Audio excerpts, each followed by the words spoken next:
Sijui tunaweza tukamwamini yupi, kwa sababu hapa kuna kauli mbili. Kuna kauli ya Donald Trump ya Irani kuomba, halafu kuna kauli ya msemaji wa Wizara ya Mambo ya Nje ya Irani Ismail Baqai. Alizungumza jana na vyombo vya habari akasema kuwa hatujamuomba wala hatuna mpango wa kuzungumza lolote. Sasa ni mtu kuamua unataka kuchukua kauli ya nani anayesema ukweli, kwa sababu tumekuwa na hizi zinaitwa taco. Unajua hii style inaitwa taco. Ni style ambayo inaitwa Trump always chicken out, yani Trump anakutisha halafu dakika za mwisho anakula kona. Ni style maarufu ya Donald Trump kukwepa uwajibikaji, kwa sababu alikuwa akatoa vitisho sana. Na alivyoandika kwenye mtandao wa Truth Social aliandika kuwa Saudi Arabia, Qatar, UAE pamoja na Irani ndio waliomuomba kusitisha, na Irani wakaogopa sana baada ya kuona lile shambulizi. Hivi tujiulize kuwa Marekani iliyokuwa haijaanzisha vita ya tarehe 28 Februari, Marekani ile ambayo ilikuwa na meli mbili kubwa zilikuwa pale, ilikuwa na ndege zaidi ya 300 wakiwa na kambi zote zilizo active Middle East, ilikuwa ikiongea na Irani, waliingia kwenye vita na Irani. Kwa nini Irani hakuiogopa Marekani ile? Aje iogope Marekani hii ya sasa ambayo hakuna meli, zote zimekimbia, kambi nyingi zimehamishwa, wala uwezo mkubwa haupo tena. Kuna kitu kimoja ambacho Marekani wanatakiwa kuelewa kuwa hawawezi kuyabadilisha mambo jinsi yalivyo, na mambo ndio yameisha kuwa hivyo. Ukirudi nyuma ukamsikiliza waziri wa mambo ya nje wa Irani Abbas Araghchi alichokisema, siku moja alikuwa akiongea na vyombo vya habari akasema kuwa walitushambulia sio kwa sababu tulishindwa kuzungumza au tulishindwa kuelewana kwenye mazungumzo. Walitushambulia kwa sababu waliamini sisi ni dhaifu.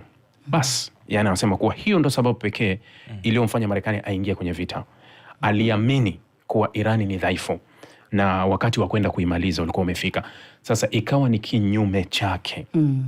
Katika kitu ambacho huwa ninakizungumza mara nyingi ni kuwa ni siku Irani watapoandika ujumbe wowote maalum kumpelekea Donald Trump au kuzungumza naye kwa simu, kumuomba chochote, basi nadhani baada tu ya ule ujumbe kufika au baada ya kukata ile simu, ule ujumbe utakuwa kwenye Truth Social ya Donald Trump.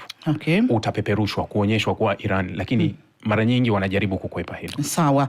Na pengine mazungumzo haya yatakuwa na jipya gani labda kwa upande wako unavyoona? Ni vigumu sana kuwa na jipya kwa sababu Marekani na Israeli mara kadhaa wametuonyesha kuwa wanataka kukipata kwenye meza kile ambacho hawakukipata kwenye uwanja wa vita. Hapo ndio ugumu. Yani wanalazimisha Irani iwape ushindi ambao wao walishindwa kuupata wakati wanapigana. Kwa sababu wakati wanapigana ndio waliyataka hayo. Tunataka tufanye regime change. Tunataka Irani usiwe na makombora. Tunataka Irani usiwe, mmeshaua viongozi, mmeshaharibu nchi, mmeshafanya, na wote hamjapata katika hicho. Halafu wao waje wawape katika meza, wawape kila kitu ambacho mnakitaka. Ni vigumu sana kupata. Ni lazima wakiri kuwa au wakubali kuwa mambo yamegeuka. Alikuwa anazungumza jana msemaji wa Wizara ya Mambo ya Nje Ismail Baqai, anasema kuwa hakuna uwezekano wowote tukarudi tulivyokuwa kabla ya Februari 28. Yani anakusudia kusema kuwa udhibiti wa Hormuz au utaratibu wa Hormuz utavyokuwa hauwezi ukarudi kama ulivyokuwa zamani. Yani maana yake kwa Irani hawataki kuachia kabisa Hormuz. Yani itabaki katika utaratibu huu wa sasa na hawatoirudisha katika hali yake ya kwanza ambayo kuwa ulimwengu ulifahamu kuwa Hormuz ilikuwa ni maji ya kimataifa. Yani haikuwa na mmiliki. Kwa hiyo watu wote walikuwa wanapita. Sasa wao wanachokusudia kusema kuwa haitorudi. Yani sasa imesharudi kwa wenyewe na ndio itavyokuwa. Kwa hiyo hapa ni lazima dunia ikiri kwanza kuwa huu ndio utaratibu ambao tunawezekana tukapita. Kwa ufupi tutazame miongoni mwa mambo ambayo amezungumza jana Rais Trump ni pamoja na kusema kwamba kwenye hayo makubaliano watazungumza jinsi ya Iran kusitisha ama kumaliza ule mpango wake wa nyuklia. Kwa nini mara kadhaa amekuwa akilenga sana nyuklia ya Iran na sio vitu vingine zaidi? Nadhani pia wanahabari walipaswa wamuulize mara nyingi Trump, kwa sababu Trump kwenye nyuklia amekuwa na kauli zinazokuwa tofauti. Walivyokuwa kwenye 12 days war, yeye akaleta ndege zaidi ya 100 kuja kufanya mashambulizi makubwa. Wakati ule wakapiga Fordo, wakapiga Natanz, wakapiga Isfahan. Baada ya pale Trump alituambia kabisa kuwa dunia iko salama baada ya Marekani kuondoa tishio lote la Irani na wameangamiza mitambo yote ya nyuklia. Miezi 8 baadaye alirudi kwenye vita. Tunaenda kufuatilia nyuklia. Lakini mazungumzo yote yaliyoanza na kuvunjika, hakuna hata mazungumzo ya sehemu moja ambayo Irani waliwahi kukiri kuwa wana nyuklia au wana mpango wa kutengeneza nyuklia.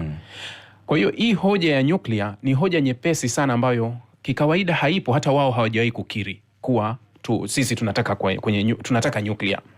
Mfano, mazungumzo ya mwisho kabisa yaliyovunjika kuzua hii vita, Irani walipeleka wakamwambia Marekani, sikiliza, kama mna mashaka kwa sekunde kadhaa, kama mna mashaka na hii nyuklia zetu, sisi tuko tayari kuchukua hizi nyuklia, hata ile urani ambayo tayari iko process, ambayo imefika 60%, sisi tutaichanganya na vitu vingine ili tuweke mambo ya kaisa. Kwa hiyo hawana shida kabisa na nyuklia. Hivi sasa wanamiliki zaidi ya nyuklia. Hormuz ni zaidi ya nyuklia. Kwa hiyo hawawezi kushughulika na hii nyuklia. Na Trump kuzungumza kuhusu nyuklia ni hadithi tu ambayo haina mantiki yoyote, isipokuwa wanatakiwa waende kwenye point kuwa tunataka kuzungumza nini, kwa sababu Irani hajawahi kusema anataka kumiliki nyuklia.